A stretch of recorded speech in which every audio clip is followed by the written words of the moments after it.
एक छोटे बच्चे से जिसका नाम है स्टीव, जो हमें माइनक्राफ्ट की मजेदार दुनिया में ले जाता है। हम बात कर रहे हैं ओवरवर्ल्ड की, यानी मुख्य दुनिया की जमीन, एक बहुत बड़ा सैंडबॉक्स जो मजेदार कहानियों से भरा है, जो सामने आने का इंतजार कर रही हैं। जब स्टीव छोटा था, उसका सपना था दुनिया का सबसे अच्छा माइनर बनना, क्योंकि उसे नई जगहों पर जाना, चीजें बनाना और नया सामान तैयार करना बहुत पसंद था। लेकिन जब भी वो पास की माइन में जाने की कोशिश करता, एक चिड़चिड़ा बूढ़ा आदमी उसे रोक देता था। वहाँ एक सख्त नियम था, बच्चों को नहीं, सिर्फ बड़ों को इजाजत थी। समय गुजर गया और स्टीव बड़ा हो गया, लेकिन जिंदगी वैसी नहीं रही जैसी उसने सोची थी। वो आखिरकार दरवाजे के हैंडल बेचने का काम करने लगा। हाँ, दरवाजे के हैंडल, हर दिन वही पुराना बोरिंग काम। उसे लगने लगा कि उसकी जिंदगी धीरे धीरे बेकार हो रही है। फिर एक दिन अकेले खाना खाते वक्त उसे बचपन का वो भूला हुआ सपना याद आया। दिल में नई आग के साथ उसने माइन में वापस जाने का फैसला किया। इस बार कोई भी उसे नहीं रोक सकता था, और सचमुच वो वहां पहुंच गया। भले ही वो बूढ़ा आदमी अभी भी था, स्टीव ने हार नहीं मानी और पागलों की तरह खोदना शुरू कर दिया, जैसे वो सारा खोया हुआ समय वापस पाना चाहता हो। तभी उसे दो अजीब चीजें मिली, एक क्रिस्टल क्यूब और दूसरी क्रिएशन क्यूब। जब उसने उन्हें जोड़ा, धमाका हुआ और एक जादुई जगह का दरवाजा खुल गया। ओवरवर्ल्ड, एक ऐसी दुनिया जहां कुछ भी मुमकिन था। उसने एक गुलाबी भेड़ भी देखी, उसकी ऊन से उसने 3 शानदार घर बनाए और अपने सपनों का आर्किटेक्ट बन गया।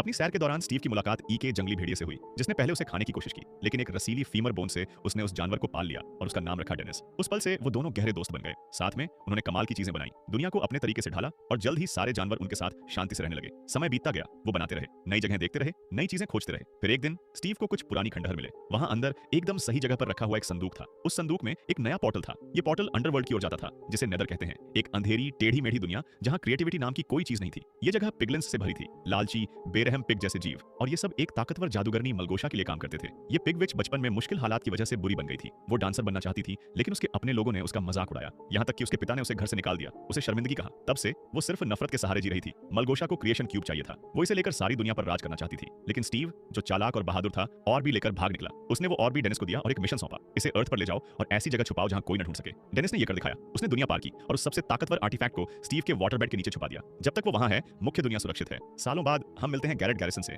एक जवान लड़के से जिसने वीडियो गेम की दुनिया बदल दी, एक हिट आर्केड गेम का स्टार बनकर। उसकी कचरा फेंकने की गजब की स्किल थी, इतनी सटीक कि उसे ट्रैशमैन का नाम मिला। वो इतना मशहूर हुआ कि उसे $1 मिलियन का सौदा मिला। उसके पास सब कुछ था, लेकिन एक दिन उसे एविक्शन नोटिस मिला। बस किस्मत ने उसे ऊंचाइयों से सीधे नीचे गिरा दिया। अब गैरेट पूरी तरह कंगाल हो चुका था। तो हाँ, गैरेट, जो अब टूट चुका था और वापसी की आस में था, एक लोकल ऑक्शन में गया, उम्मीद में कि उसे कुछ ऐसा मिले जो वो बेचकर पैसे कमा सके। वहां के एक स्टाफ ने उसे एक पुराने आर्टिफैक्ट के बारे में बताया, जो बहुत कीमती था। उत्सुक होकर गैरेट ने कहा कि अगर वो उसे सस्ता देंगे और उसे और अच्छे से देखने देंगे, तो वो इसे खरीदने के बारे में सोचेगा। नीलामी शुरू होती है और थोड़ी सी बोली की जंग के बाद गैरेट उस रहस्यमयी चीज को $900 में ले लेता है, ये वादा करके कि वो 6 महीने में पैसे चुकाएगा। लेकिन जब उसने डिब्बा खोला तो पूरी तरह निराशा हुई। डिब्बा बिल्कुल खाली लग रहा था। गुस्से में उसे लगा कि उसे ठग लिया गया। उसने डिब्बे का ढक्कन जोर से बंद कर दिया। उसे नहीं पता था कि क्रिएशन क्यूब उसी में था, बिल्कुल सामने छुपा हुआ। निराशा में अंधा होकर उसने ध्यान ही नहीं दिया। पास में खड़ा कोई शख्स, जो उसकी शिकायत सुन रहा था कि वो पूरी तरह कंगाल है, ने कहा कि शायद अब उसे ऐसी संदिग्ध नीलामियों में खजाना ढूंढना बंद कर देना चाहिए। इधर हम मिलते हैं हेनरी और उसकी